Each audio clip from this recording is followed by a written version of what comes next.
Bienvenidos a Emprendedores Senior, el podcast de Elefantes Solidarios. Buenas tardes, buenas noches, buenos días, según el lugar del mundo en que nos escuches o a la hora que nos escuches.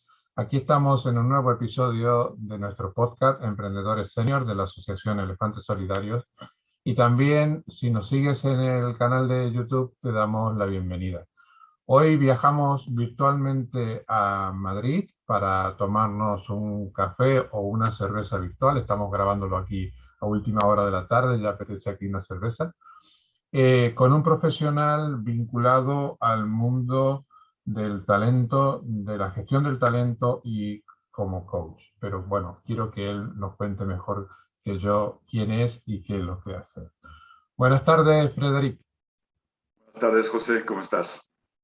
Muchas gracias por participar en nuestro podcast. Muchas gracias por estar un ratito aquí hablando con nosotros.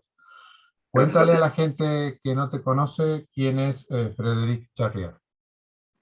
A ver, bueno, podría empezar, bueno, si no os habéis dado cuenta por mi acento, pues soy francés, ya llevo 25 años ya viviendo en Madrid, y la verdad es que encantado de estar aquí. Y me dedico como lo has dicho, a la formación y al coaching. Me gusta, me encanta ayudar a las personas bueno, pues a desarrollar sus habilidades, pues a enfrentarse a decisiones, a intentar resolver problemas que van surgiendo pues en la vida de cada uno, ¿no? Y acompañarles en este camino. En este último tiempo, como consecuencia de la pandemia que hemos padecido, se ha generado una crisis económica y una crisis del trabajo. Y principalmente el objetivo de este podcast es dar información a los profesionales de más de 45 años que o se han quedado sin trabajo o se van a quedar sin trabajo porque pertenecen a una estructura como una multinacional o a un banco y están muy cerca de la prejubilación. ¿Cómo se empieza a gestionar ese periodo de transición entre que me quedo sin trabajo y tengo que buscar una profesión o reinventarme profesionalmente en otra cosa, o que me han anticipado que a final de año, porque el banco o la empresa en la que estoy me va a prejubilar, me voy a quedar sin trabajo? ¿Cómo se gestiona eso desde el punto de vista de saber que donde estoy ya no voy a poder seguir trabajando y de la profesión que tengo probablemente no pueda seguir trabajando? Hombre, yo creo que como cualquier cambio, especialmente cuando es un cambio que no se ha buscado, es algo que viene, digamos, impuesto por las circunstancias. La primera cosa, que es a veces la más difícil, es, yo diría, es aceptarlo. Es decir, que en general, cuando nos enfrentamos a un cambio, la tendencia que tenemos todos de manera natural es intentar pelear, pero más que pelear es, digamos, un poquito luchar por querer quedarnos en lo que estábamos y mirar siempre hacia el pasado. Digamos, en general, la gente más que, ¿cómo diría? Más que miedo al futuro, en un principio es añorar el pasado, con lo cual, hasta que hayamos hecho el duelo de lo que vamos a dejar atrás o de lo que tendremos que dejar atrás, va a ser difícil que miremos hacia el futuro. Entonces hay un proceso de aceptación. Es un poco como un duelo. De la misma forma, cuando perdemos a alguien, es algo obviamente muy doloroso. Pues aquí es lo mismo. Por ejemplo, no sé, en mi caso concreto, me imagino que habrá pasado muchísima gente. Cuando empezó la pandemia, la tendencia de todo el mundo era, bueno, es algo que va a durar unas pocas semanas y luego ya volveremos a donde estábamos antes. Había siempre esta idea de volver a antes de que se iniciara la pandemia. Y luego, con el paso de las semanas y de los meses, ya nos dimos cuenta, bueno, algunos más rápidamente, otros nos costó más, que no iba a ser posible volver antes. Lo que teníamos que hacer es, bueno, ir, organizarnos, acostumbrarnos, adaptarnos a lo que iba a ser, bueno, se habla de nueva realidad, nueva normalidad, como lo queramos llamar, pero bueno, al final es una situación en la que estamos en el 2021 que ya no tiene nada que ver con el 2019, con lo cual ya no se puede, aunque nos gustara, no se puede volver hacia principios de 2020 antes de que empezara los efectos de la pandemia aquí en España. Y otra situación que se da, sobre todo, te lo pregunto porque tú llevas mucho tiempo vinculado a la formación y al desarrollo de talento, es que cuando sabes que te tienes que reinventar, lo primero que haces es pensar en formarte, en recurrir a algún tipo de formación. Pero hay tantísima oferta que llega a agobiarte, llega a decir, bueno, ¿y qué hago? ¿Un máster online, un máster presencial? ¿Hago cursos y tal? ¿Qué consejo me darías si yo fuera una persona que recurre a ti? ¿Cómo debería encarar ese periodo de formación para la reinvención profesional? Es una excelente pregunta, pero es difícil de responderte. ¿Por qué? Porque también depende. Yo diría que antes de formarte, habría que decidir qué es lo que quieres hacer. Uh, Sería, creo, el orden, digamos, la secuencia lógica. Primero, qué es a priori lo que me gustaría hacer, con lo cual, pues obviamente hay personas que lo que pueden hacer es perfeccionarse en su campo, pues convertirse en experto en algo o mejorar sus conocimientos, o también puede ser ampliar sus conocimientos en otra área. ¿Vale? Y bueno, las dos cosas son igual de válidas. Yo diría quizás, bueno, frente a un cambio, me encuentro en una situación en la que, bueno, pues voy a dejar mi trabajo. Lo primero sería un poquito, pues, ver qué es lo que puedo hacer o qué es lo que a priori me apetecería hacer. Y me parece muy importante en este momento ¿cómo diría? De trabajar la parte relacional.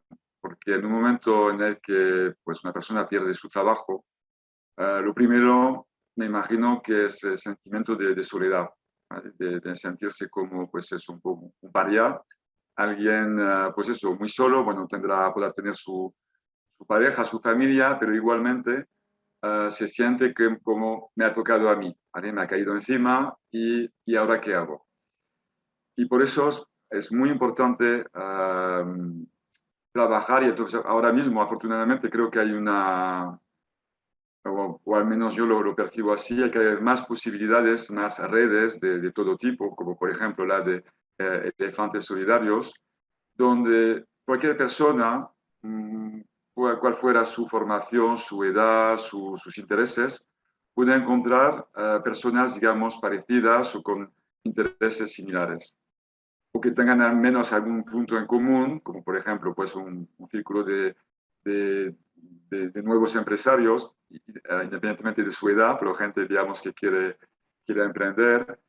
Y de esta forma, uno, yo diría que en general se siente menos solo. Y también es una forma de conocer a gente. A partir de ahí, uno va pues abriéndose camino. Y fue, por ejemplo, en mi caso, cuando ocurrió la pandemia, en mi caso, digamos, bueno, estaba impartiendo mucha formación presencial y claro, toda esta parte ya paró de repente. Entonces, pues me apunté a una formación que estaba abierta, pues eso, a empresas que estaban sufriendo las consecuencias de la pandemia. Era una formación gratuita. Y ahí en esta formación, pues eran personas, digamos, en empresas pequeñas, pymes y micropymes, con lo cual la gente de áreas distintas, pero que tenían este aspecto en común.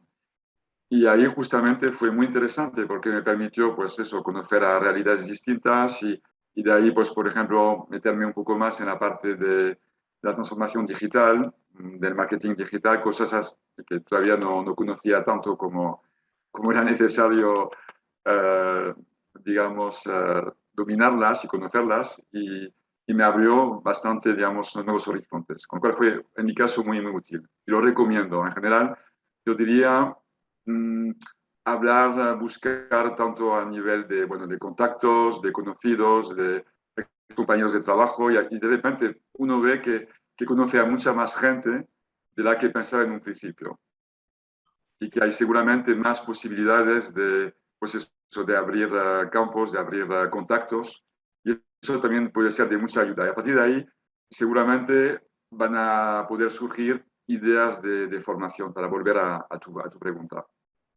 En ese proceso, y es además una cosa que está siendo recurrente en esta serie de entrevistas, muchas veces los seniors empezamos a tener miedo, a tener miedo de reconocer nuestras limitaciones. Y lamentablemente lo tengo que reconocer, se da más en los hombres que en las mujeres. Las mujeres son más abiertas, están más propensas a lo que tú has dicho de relacionarse. Entonces, muchas veces lo que nos transmiten es que les cuesta reconocer las limitaciones a la hora de salir a buscar un nuevo trabajo o de encarar un emprendimiento y también les cuesta pedir ayuda. ¿Qué consejo le darías a esa persona? ¿Cómo tiene que gestionar eso, quitarse los miedos, pedir ayuda, reconocer que no tenemos que estar al día de todo, que es casi imposible con la cantidad de cosas que hay? ¿Qué consejo le darías? A ver, tienes toda la razón. No hay que tener miedo a pedir ayuda, nunca. Y además, bueno, eh, cuando uno trabaja las habilidades, hay una habilidad, pues, de las, entre comillas, típicas que solemos trabajar los formadores o los coaches, que es la asertividad, ¿vale? Y la asertividad tiene como varias, bueno, vertientes con las personas que a quienes falta ser asertivo, a veces pues se puede, a algunos le cuesta decir que no, o también le puede costar efectivamente pedir ayuda, porque puede haber a la vez quizás una especie de, no sé, de miedo a reconocer su debilidad o un poquito de orgullo también. Um, y entonces prefieren, al final lo que hacen es cerrarse, tener así una actitud más cerrado en sí mismo. Entonces, volviendo al tema de la aceptación, del duelo, una vez que hemos aceptado que, bueno, que estamos en una situación que va a ser distinta, es ver qué recursos tenemos a nuestro alcance.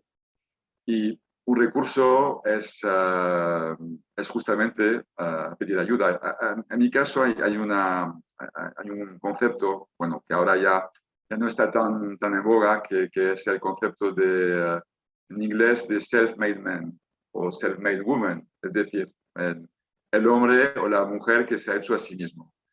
Y para mí, personalmente, es una falacia, porque nadie, repito, nadie, NADIE, se ha hecho a sí mismo.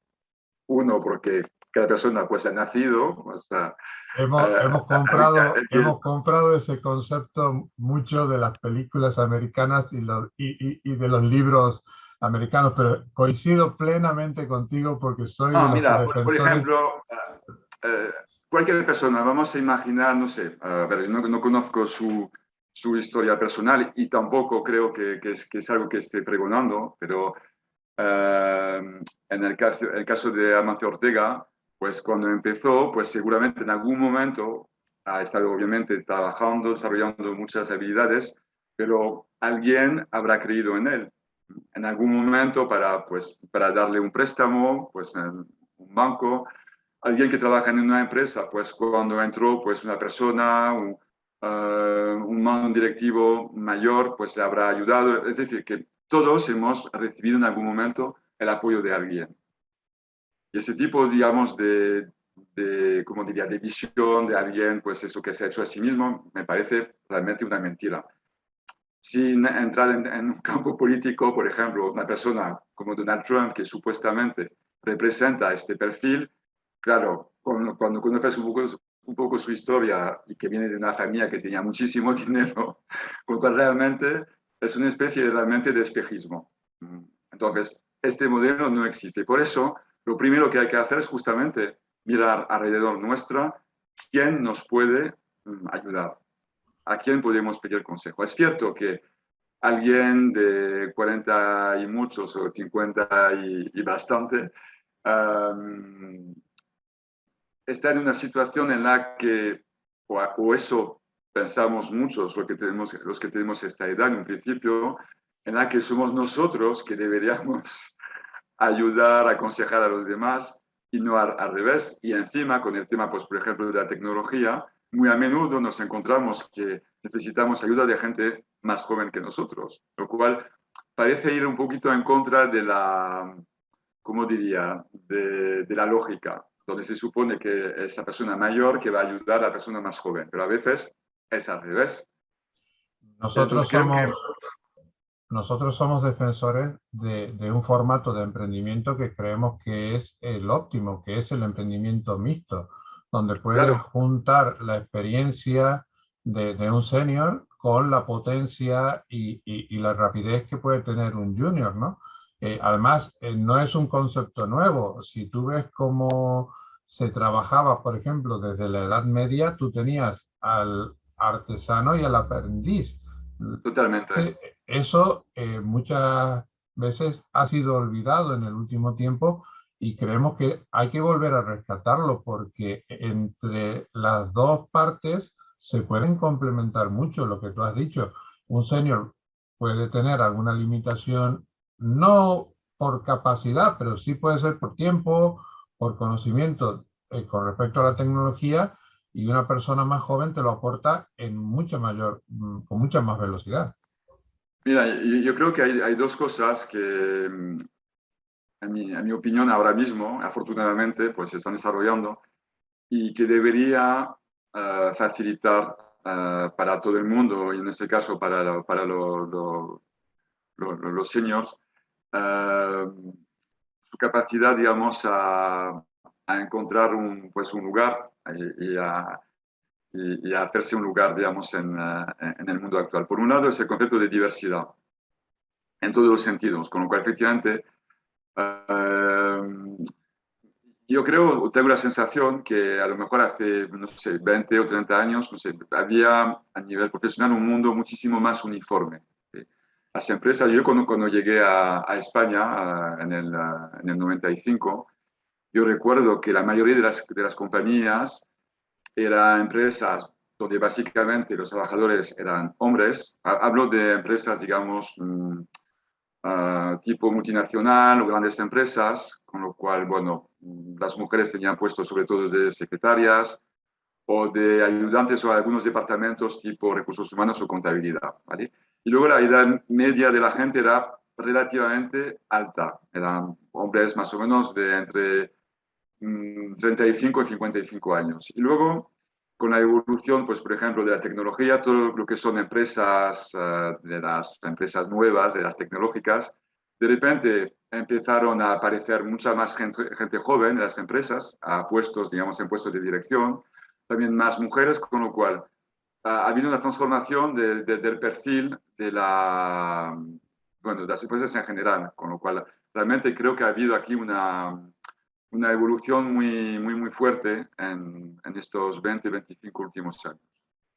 Y, por ejemplo, el tema de la edad, es cierto que hace unos años pues, se decía que alguien de más de 40 a 45 años lo tenía muy difícil, muy complicado a nivel de trabajo. Y es cierto que ha habido, lo recordaremos todos, pues los típicos planes de prejubilación, donde gente con 50 años, yo lo he visto en empresas con las que estaba trabajando, con 50 años ya se prejubilaban. ¿Vale?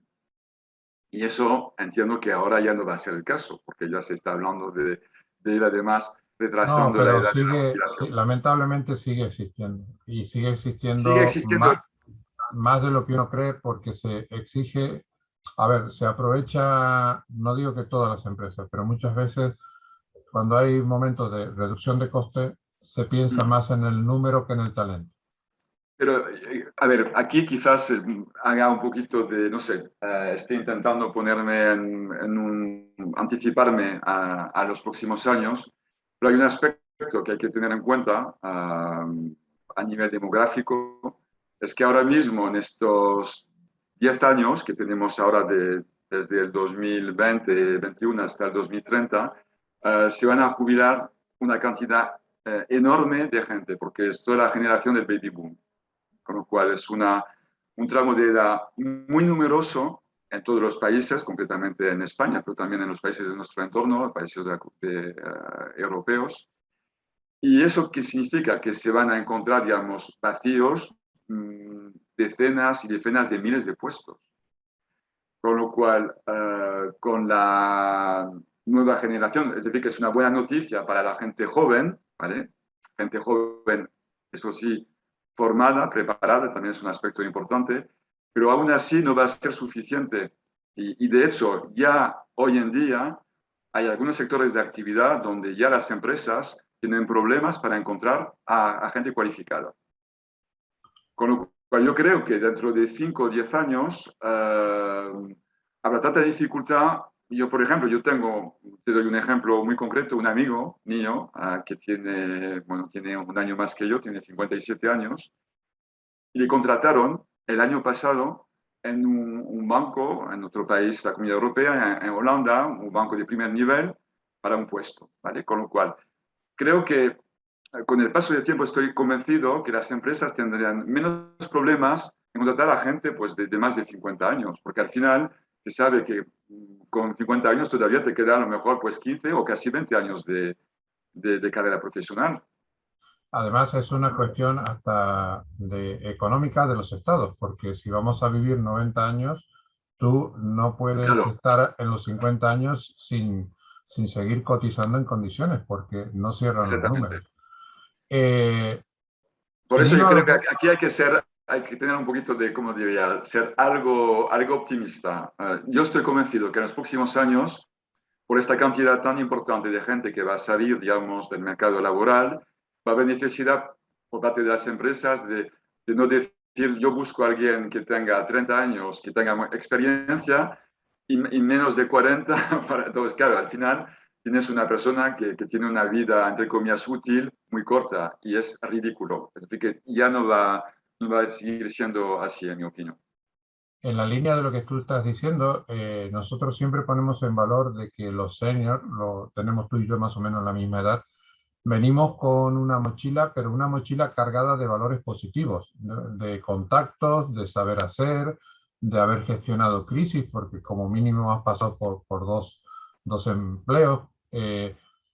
¿Cómo se pone en valor todo ese contenido de esa mochila a la hora de sentarte a negociar una nueva contratación o a la hora de buscar clientes en el caso de que quieras emprender? Eh, Porque muchas veces esa mochila creemos que nos tira en contra, cuando yo creo que es totalmente a favor.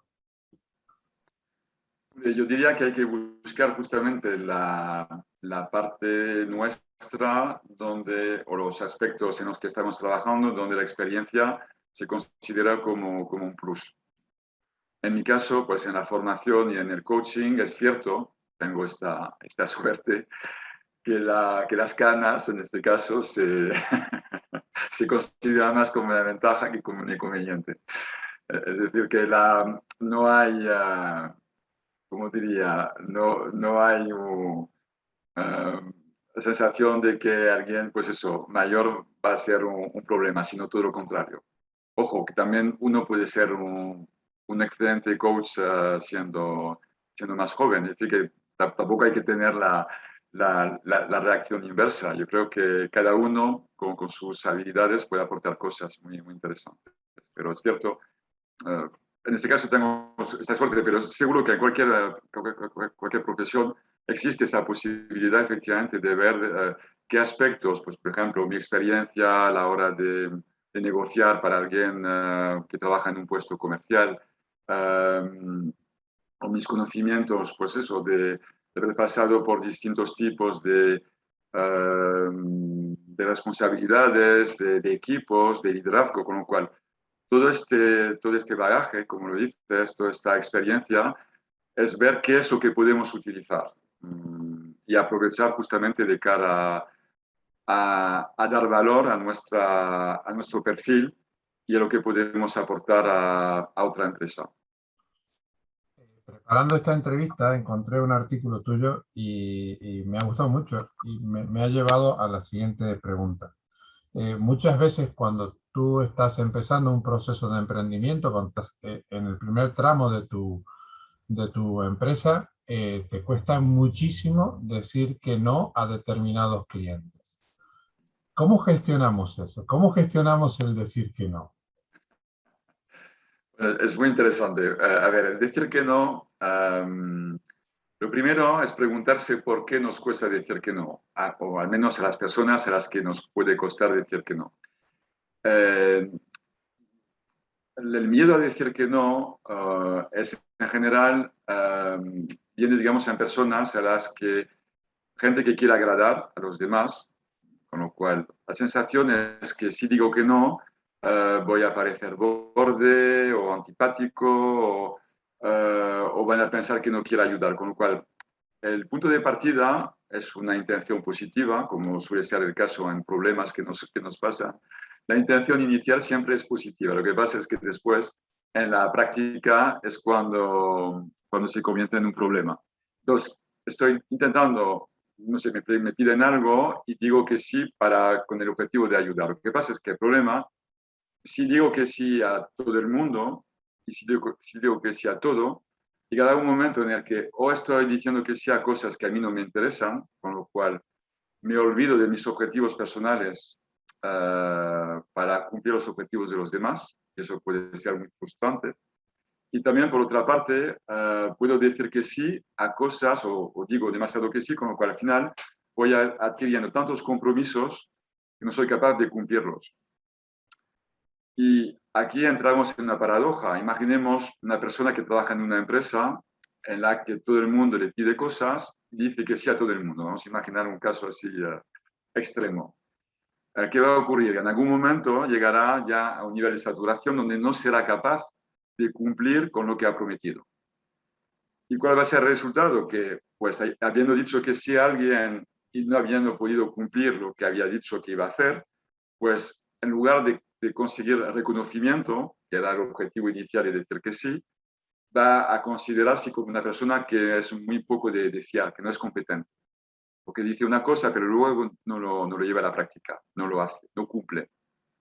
Entonces, estamos consiguiendo exactamente lo contrario de lo que queríamos obtener diciendo que sí. Entonces, especialmente frustrante y sobre todo, pues es muy negativo para la persona.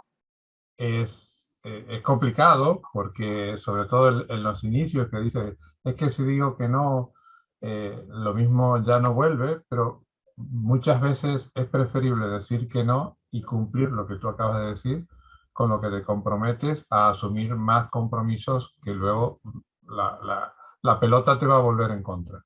Mira, te voy a dar otro ejemplo un poco distinto, no por una falta, digamos, de, ¿cómo diría?, de tiempo, de capacidad, pues sería una falta de competencia, justamente. Imaginemos que alguien me pidiera una formación en un campo que desconozco totalmente. No creo que sería ético por mi parte de decir que sí. A ver, podía imaginar, vale, pues me voy a apoyar este tema, esta materia para justamente, pero yo creo que realmente es preferible dirigir a este cliente hacia un compañero tuyo o un experto en este campo. Y además esto va justamente va a mostrar al cliente que somos personas de fiar, ¿vale? Sí, Porque coincido completamente estamos con ello. reconociendo que en este campo no somos expertos y es mejor pues recomendarle a alguien que realmente sea experto. Sí, estoy totalmente de acuerdo con ello. Estamos ya casi quedándonos sin tiempo, pero antes de finalizar, quiero que me cuentes qué es Talent in People. A ver, Talent in People es ¿cómo diría? Es una iniciativa que consiste en ayudar justamente a las personas pues, a potenciar su talento, cada uno pues, en el campo en el que se encuentra, y de tres maneras. Hay tres tipos de intervención. Por un lado, la formación. Además, bueno, si entráis en la página web ya veréis las tres áreas que son Talenting Training, la parte formativa, formación en habilidades sociales, habilidades directivas, como comunicación, trabajo en equipo, liderazgo, gestión del cambio, bueno, aspectos que hemos estado comentando. También Talent Motivation, que sería en ese sentido acompañar a equipos, grupos de personas que trabajan juntos para ayudarles a trabajar mejor entre ellos, a tener una mayor cohesión, también un mejor ambiente en el equipo, acompañarles en un proceso de cambio. Y por último, Talenting Coaching, donde ahí intervengo más de tú a tú con personas, con profesionales, con individuos que necesitan mejorar sus habilidades o también pues, tomar decisiones, enfrentarse a situaciones de cambio, a problemas, y ahí acompañarles en este proceso. Está muy bien hecha la web y recomiendo a la gente que la visite. Estamos en las últimas entrevistas. Mira, si me permites, voy a hacer un poco de publicidad. Sí, sí, sí, todo lo que tú quieras. Y ya verás por qué, porque la web digamos, la diseñó una empresa que se llama Delefant, con lo cual, con elefantes solidarios. Es una Estamos en la empresa, línea. exactamente, Delefant con D, y están ubicados en Murcia, y una empresa, pues eso, con gente muy joven y muy dinámica y muy competente, con lo cual ahí también cerramos el círculo. Se pueden generar sinergias y colaboraciones. Te decía que en las últimas entrevistas hemos introducido como complemento a la entrevista que el invitado nos sugiera tanto un libro, una película o un podcast que esté relacionado con lo que hemos estado hablando o con el emprendimiento. ¿Qué nos sugieres? A ver, a mí hay una serie que descubrí hace no mucho y que acaba además de sacar la segunda temporada, que se llama Ted Lasso. Ted Lasso es un entrenador de fútbol americano que, bueno, que por circunstancias de la vida se muda a Inglaterra y entonces cuando cambia va a entrenar a un equipo de fútbol, pero de la liga inglesa. Y, y bueno, es una comedia, son capítulos de media hora, es algo que se ve muy fácilmente. Pero sobre todo lo que me encantó de la serie es el espíritu positivo que tiene este hombre. Se enfrenta a dificultades, a problemas, tanto a nivel personal como profesional, y, y siempre consigue sacarle partido y aportar, digamos, una visión distinta a lo que está pasando. Y no de una forma, como diría, no de una forma impostada, porque a veces, bueno, podríamos decir buenista o exageradamente optimista, pero no, es una actitud, yo diría, diferente. Os recomiendo que veáis la serie, lo vais a pasar genial. Es una serie realmente Perfecto. que te hace sentir Lo muy vamos bien. lo vamos a poner en las notas del programa. Ted Lasso Y, está en la plataforma Apple TV. y la otra cosa que a partir de hoy considero que vas a ser oyente de nuestro podcast, Por ¿a quién te supuesto. gustaría que invitáramos? ¿A quién te gustaría escuchar en nuestro podcast? Pues bueno, me incorporé a un grupo de marketing por referencias, donde también hay pues, distintos tipos de empresas que se llama BNI. Y ahí pues he conocido muchas personas, ¿verdad? Estupendas, y una de ellas, que se llama Ros Martín, ella se dedica a la formación y asesoramiento de padres y madres, con lo cual trabaja pues eso, con padres y madres, especialmente con hijos en edad adolescente, que es momentos así bastante complicados, y les ayuda, con lo cual es una mujer que hace una labor encomiable, extraordinaria y bueno, me gustaría que pudiera participar en este podcast. Perfecto, Los martes. nos pondremos en contacto con ella. Frederic, ha sido un placer hablar contigo, pero antes de irnos, ¿dónde te encuentra la gente? ¿Cuáles son tus coordenadas digitales para las personas que quieren ponerse en contacto contigo, que les ha motivado algo de lo que hemos estado hablando y quieran profundizar sobre ello? Bueno, me pueden a partir de en la web, que es talentinpeople.com, y también estoy en LinkedIn, con lo cual me encontraréis con mi nombre y apellido, Frédéric Charrier, en LinkedIn. Estaré encantado de compartir con vosotros. Ahí también encontraréis algunos artículos que he escrito y bueno, será un placer hablar, conversar, intercambiar ideas y obviamente ayudaros en todo lo que pueda. Doy fe de que es un perfil que está muy bien trabajado y además Frederic contesta pronto, porque por ahí lo hemos contactado y con mucha amabilidad se ha prestado esta entrevista.